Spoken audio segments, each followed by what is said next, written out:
So I don't know how many of you follow politics out there, but you may not have heard we had an election the other day, and we re-elected the Heritage Foundation for like the 7th time, I think, since 1981.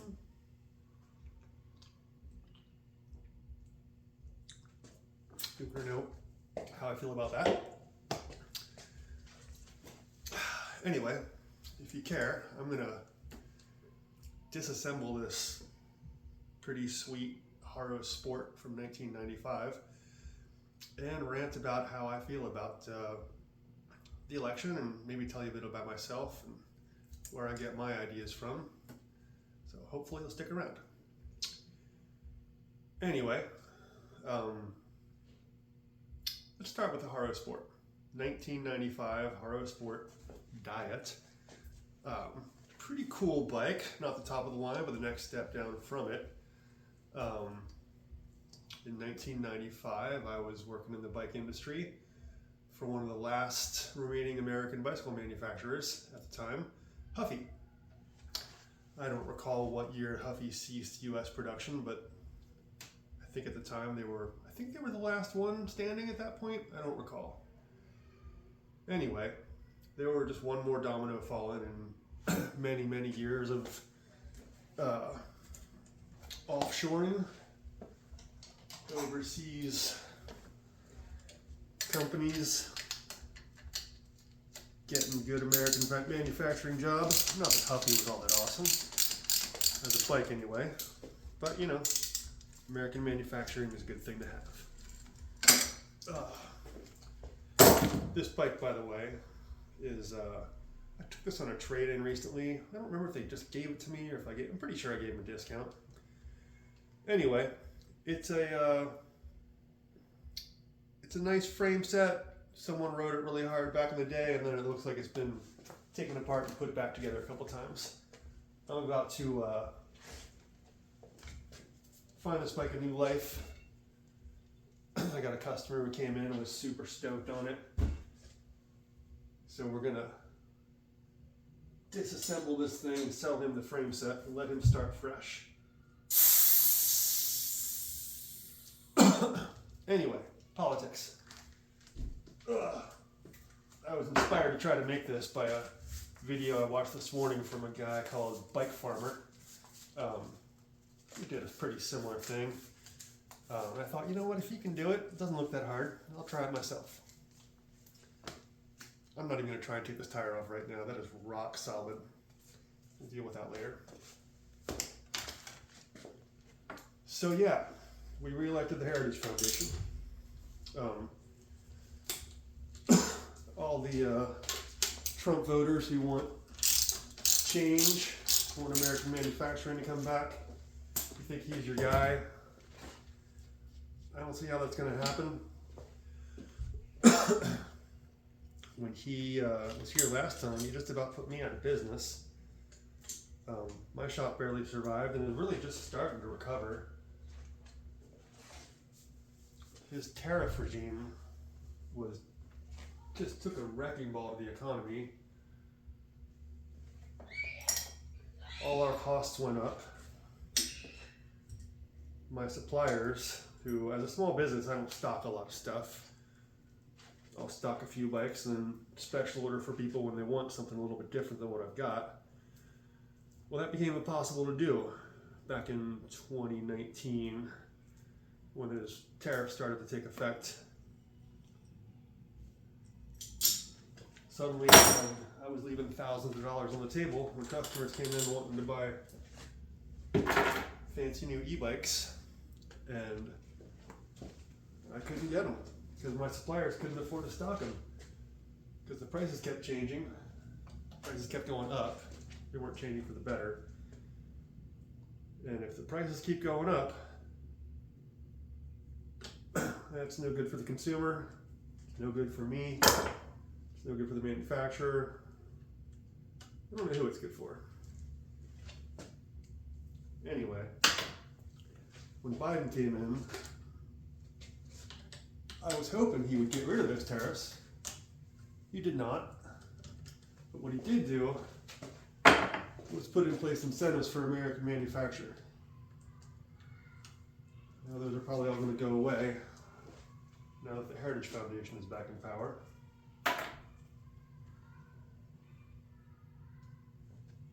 I don't have a script here. I'm just kind of talking off the top of my head.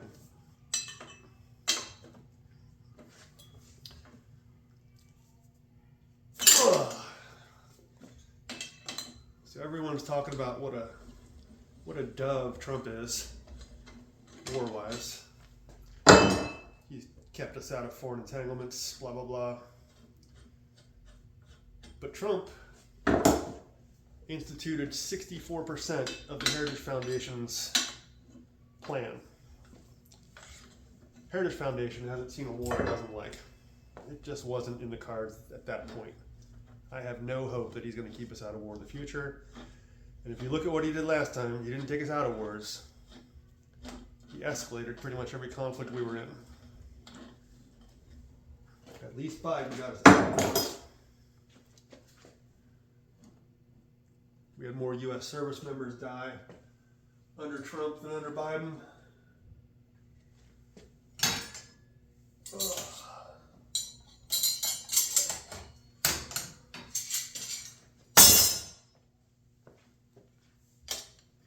There's a reason why Benjamin Netanyahu and Vladimir Putin are happy to see him back.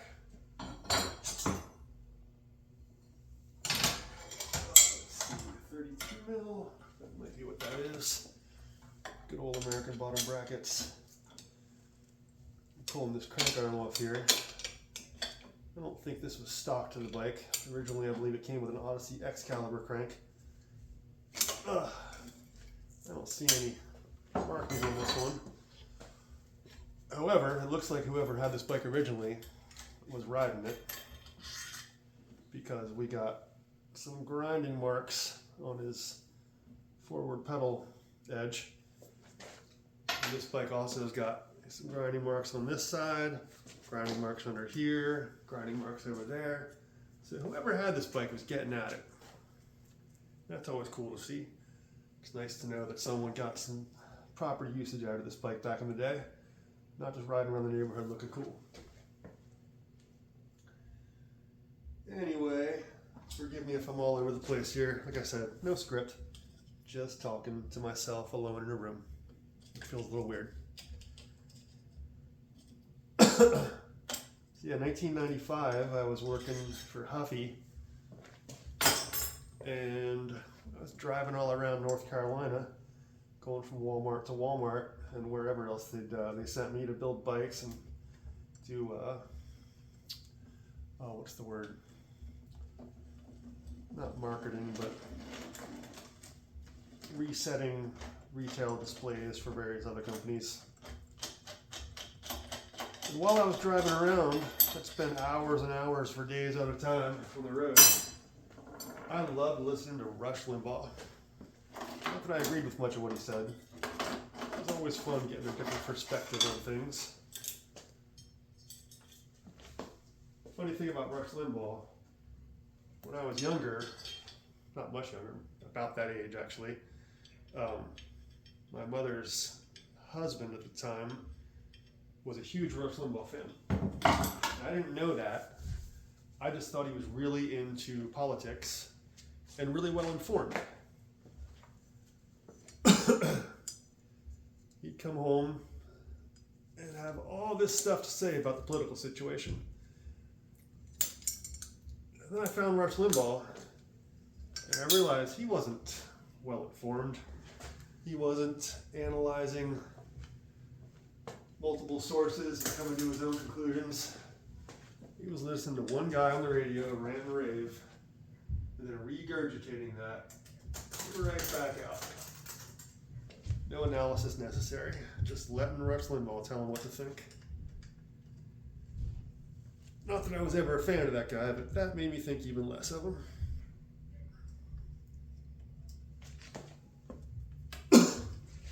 Yeah, Rush Limbaugh used to talk a lot of crap about Bill Clinton and Al Gore.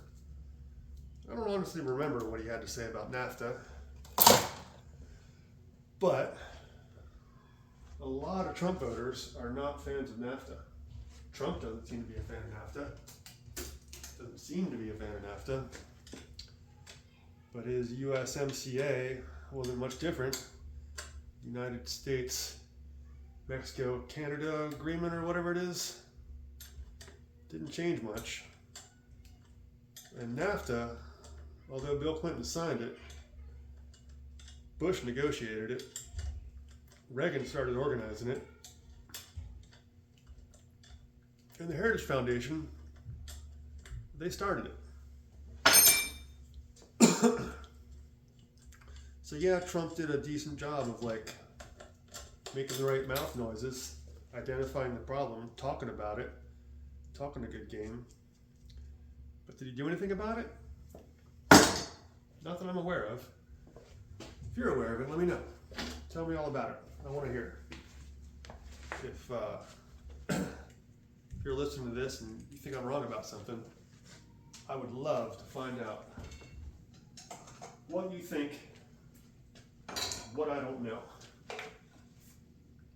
So I like to find out when I'm wrong. I don't want to go around being wrong all the time, if I can help it. Here's a new wheel, new front tire, new tube, apparently. Probably the last thing that happened to this bike before it stopped getting ridden. But this thing is in like new condition. So this is just going to go right back into stock and get sold to some other kid who's got a messed up rear wheel. Tire looks practically brand new. Put that away for later.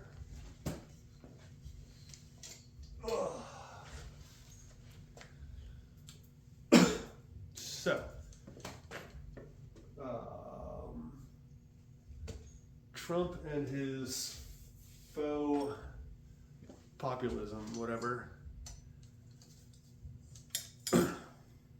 Tariffs. Trump put out tariffs that really just hurt American companies, hurt the economy. I expect more of that, and I'm hoping that he gets talked out of it as much as possible. But we'll see. I'm not holding my breath. I kind of expect him to do what he said he's going to do. I don't know how well he'll do it. Hopefully he'll have plenty of pushback, but we'll see. These handlebars right here, these are Peregrine bars. Pretty cool bars. I always wanted them back in the day. Couldn't afford them. Somebody bought this, cut out the upper bar in order to get their foot through there, doing tricks and such. So they don't have the collector value they might have had previously, but still pretty cool. Definitely good wall hangers. If this guy's interested, I got a nice pair of original Haro knee sabers, which are correct to this thing. We'll see if he wants them or not, or if I want to part with them. Anyway, next time I do something like this, I'm going to have a little bit of a script or notes, because I'm kind of losing my train of thought here.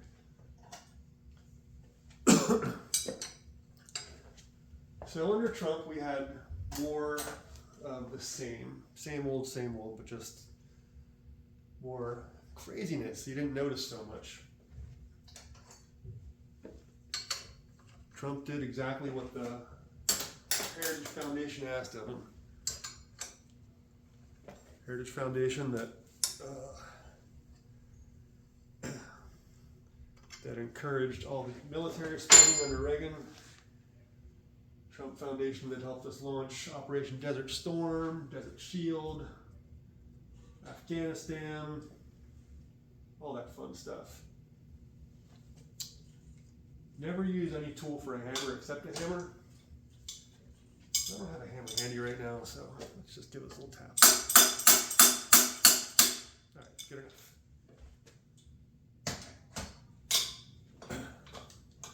Yeah, we got this dyno, crap, stuck in there. We got this dyno race stem on here, not correct to the bike.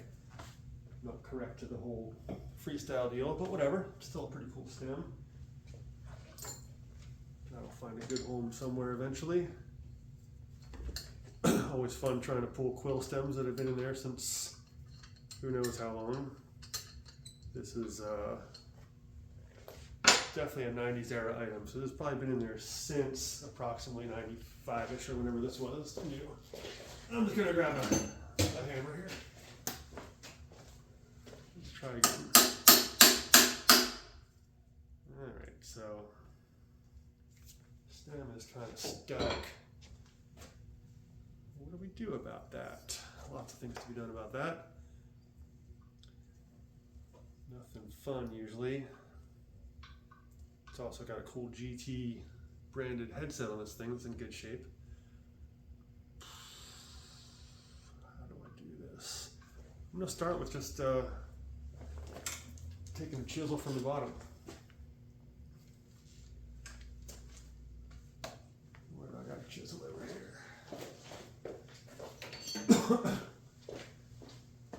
So yeah, we want to change. We want to bring manufacturing back to America. That's what Donald Trump's whole deal is.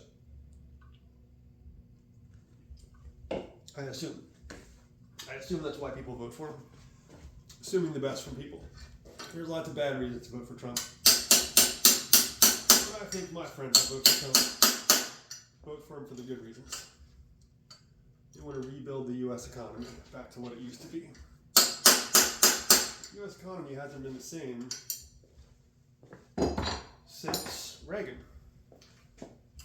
since neoliberalism, since the offshoring of manufacturing, since the deregulation of the financial industry. All these things, we'll try flowing in, it might help if I break things up a little bit. These are the things that contributed to the problems we have now. Neoliberal economic policy. And voting for Trump is voting for the same people that have been pushing that policy all along. And not just Republicans. Democrats have been doing the same thing.